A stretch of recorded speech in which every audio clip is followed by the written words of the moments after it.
అంటే శ్రీశైలానికి ఒక్కదానికే ఓ లక్షణం ఉంది. ఉత్తర భారతదేశంలో ఉజ్జయినికి ఉంది, కాశీపట్టణానికి ఉంది. దక్షిణ భారతదేశం మొత్తం మీద మళ్ళీ శ్రీశైలం ఒకటే, ఇంకొక పట్టణం లేదు అటువంటిది. ఎందుచేత అంటే అక్కడ లేనటువంటి ఆరాధనా విధానం లేదు. అక్కడ కాపాలికుల దగ్గర నుండి ఉన్నారు. ఇప్పటికీ మీరు శ్రీశైలం లోపల ఉన్నటువంటి గుహల్లోకి ధైర్యంగా వెళ్ళి దర్శనాలు చెయ్యగలిగితే కాపాలికులు ఇక్కడ పూజలు చేసేవారనడానికి ప్రబల సాక్ష్యాలు దొరుకుతాయి. కాపాలిక శ్రీశైలం వెడితే తప్పకుండా సాక్షి గణపతి దగ్గర ఆగాలి, లోపలికెళ్ళి పైకి చెప్పుకోవాలి, ఆత్రేయస గోత్రం కోటేశ్వర శర్మ అని చెప్పాలి. ఆయన టకటకగా రాసేసుకుంటాడు, స్వామి కృతజ్ఞుడను అని బయటికి రావాలి. ఒకవేళ రేపు పొద్దున్న ఉత్తరోత్తర ఏమైనా పొరపాటు పడిపోయినా చీనూరుమై నువ్వు ఇప్పుడు వెళ్ళావు అంటే ఈయనకు అభాలన చెప్తాడు, లేదు వాడు వచ్చాడు అని చెప్తారు. పొంగిపోతారు అమ్మవారు అయ్యవారు. హాటకేశ్వరము, మీరు ఆ హాటకేశ్వరం దగ్గర మెట్లు బాగా కిందకి దిగి వస్తే పాలధారలు పంచధారలు అని పడుతుంటాయి. ఇవి సాధారణంగా ఏం చెప్తారంటే, మీరు ఎవరినైనా అడిగితే పాలధారలు అంటే అదిగో చూశారండి తెల్లగా ఉన్నాయి అందుకని దీని పేరు పాలధార. అవి ఏమిటో తెలుసా అండి, పంచధారలు అంటే పంచదార కలిపి నీళ్ళల్లా ఉంటాయండి అందుకని పంచదారలు అంటారు. అలా కాదు, వాటి పేరు పాలధార. అంటే పరమశివుని యొక్క లలాటమునకు తగిలిపడినటువంటి ధార పాలధార. అంటే అగ్ని, జ్ఞానాగ్ని నేత్రమైనటువంటి ఆ కంటి మించి పైనుంచి జ్ఞానగంగ మరింతగా తగిలి కింద పడినటువంటి ధార. ఇది శివుడి యొక్క లలాటమును తగిలి వస్తున్న ధారాని మీరు లోపలికి పుచ్చుకుంటే ఉత్తర క్షణము మీరు గొప్ప ఫలితాన్ని పొందుతారు. ఎందుచేత ఇలా ఏర్పడింది, శివాలయంలో తీర్థం ఇవ్వరు కాబట్టి సాక్షాత్తు సాకార రూపుడైన శంకరుడికి తగిలిపడినటువంటి ధార పాలధార.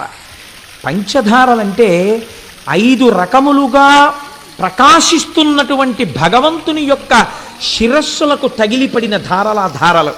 కాబట్టి నేను చూస్తూ ఉంటాను, చెప్పులతో వెళ్ళిపోతూ ఉంటారు.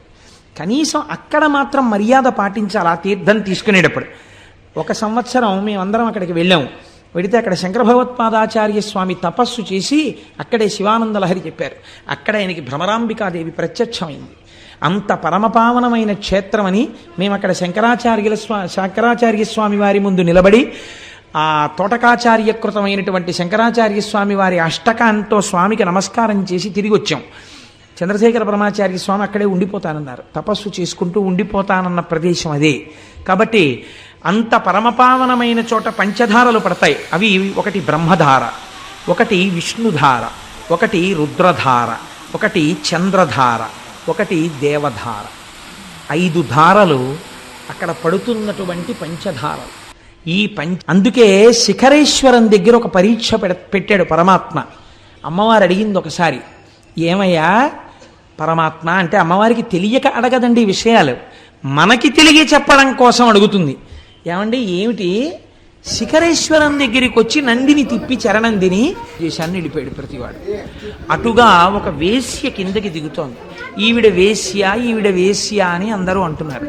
ఆవిడ దిగుతూ వచ్చి నేను లాగుతానమ్మా అని చేయి పట్టుకుంటే ఆవిడంది పార్వతీదేవి, ఏమమ్మా అందరూ మాకు పాపం ఉంది పాపం ఉందని వెళ్ళిపోతుంటే నువ్వు ఒక్కదానివి వేశ్యవి అని వాళ్ళందరూ చెప్తున్నారు, వాళ్ళ పాపముల కన్నా నీ పాపము గట్టిది కదా, నువ్వు ఎలా లాగుతావు నా భర్తని అని అడిగింది. అయితే ఆవిడంది, శ్రీశైల శిఖరం దృష్ట్యా పునర్జన్మ నవిద్యతే. అమ్మా నేను ఇప్పుడు శ్రీశైల శిఖర దర్శనం చేశాను, శ్రీశైల శిఖర దర్శనం చేత మోక్షం రావాలంటే పాపము లేదు పుణ్యము లేదు, 2 0 అయిపోతే కదా మోక్షం. ఇప్పుడు నా ఖాతాలో పాపం ఎక్కడుందమ్మా, పాపం లేదు పుణ్యం లేదు, అందుకుని లాగుతున్నానమ్మా, నేను అర్హురాలను అంది.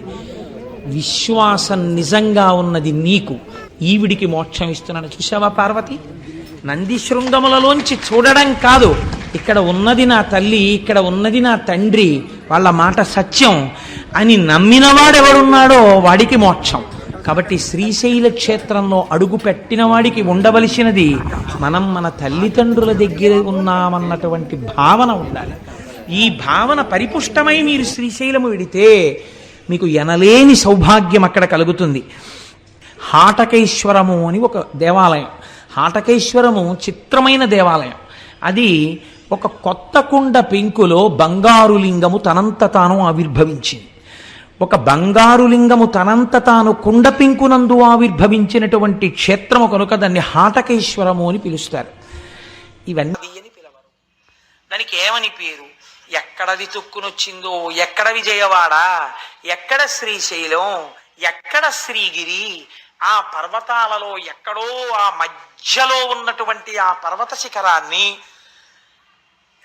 పాము ఎలా చుట్టుకుంటుందో అలా చుట్టుకుంటుంది కృష్ణానది. నల్లటి నది ప్రవహిస్తే దాన్ని ఏమని పిలుస్తారో తెలుసా అండి? శివుణ్ణి విడిచిపెట్టి ఉండలేక ఇంత పరమపావనమైనటువంటి స్థానము కనుక ఇక్కడ కూడా భక్తుల పాపములను తొలగతొయ్యడం కోసమని ఉత్తరమున ఉన్నటువంటి గంగ దక్షిణమునకే వచ్చి కృష్ణ పేరుతో అక్కడ ప్రవహించింది కాబట్టి దాన్ని పాతాళ గంగా అని పిలుస్తారు.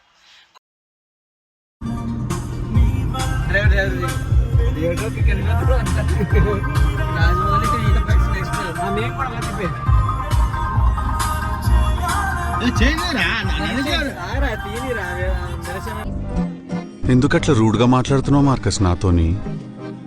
కొంచెం జెంటిల్గా మాట్లాడచ్చు కదా. చూడరా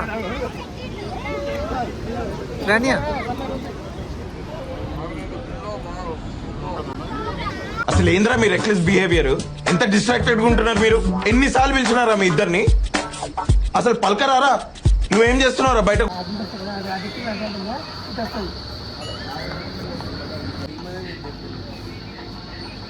నువ్వు ఎండకి ఇట్లా కాదు ప్రవీణ్, ఇటు తిరిగి నుంచో. నాకు మాత్రం అనే అడ్డు వచ్చాడు.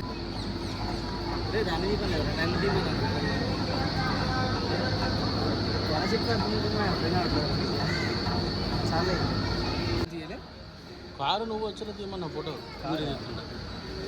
అయ్యా పడ్డాయిరా.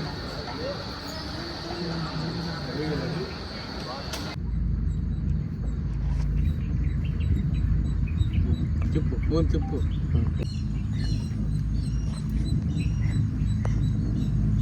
పెద్ద డిఫరెన్స్ ఏం తెలియట్లేదు కానీ నీకు తెలియదు, ఇప్పుడు తెలుస్తుంది అక్కడ. ఈ స్పీడ్ వెళ్తే మనకే వద్దన్నా, స్లోగా వెళ్తుంది కాబట్టి పెద్ద డిఫరెన్స్ ఏం తెలియదు. చంద్రగఢ్ కూడా కవర్ చేయండి. కొంచెం ఉందన్నా బాగా ఎక్సైట్మెంట్ ఫీల్ అవుతుంది. ఫస్ట్ టైం రూపే హాయ్ చెప్పి ఆశ పెట్టుకు బాయ్ చెప్పి బాగా పెట్టుకు చూసాడుగా ఏంటి బాబా అన్న? ఇంకోసారి అన్న హాయ్ చెప్పి ఆశ పెట్టుకు బాయ్ చెప్పి బాగా పెట్టుకు. పాపం మేమందరం ఒక బాక్స్లో ఉంటే వీడు మాత్రం సపరేట్గా సింగిల్గా వచ్చాడు. Lucky bye.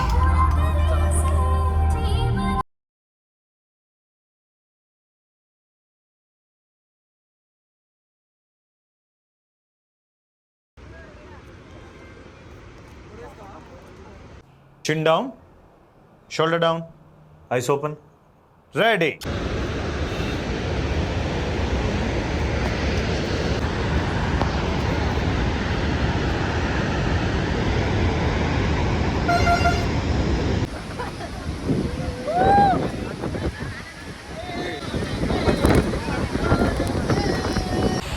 వీడియో ఇద్దరు ఉన్నారు.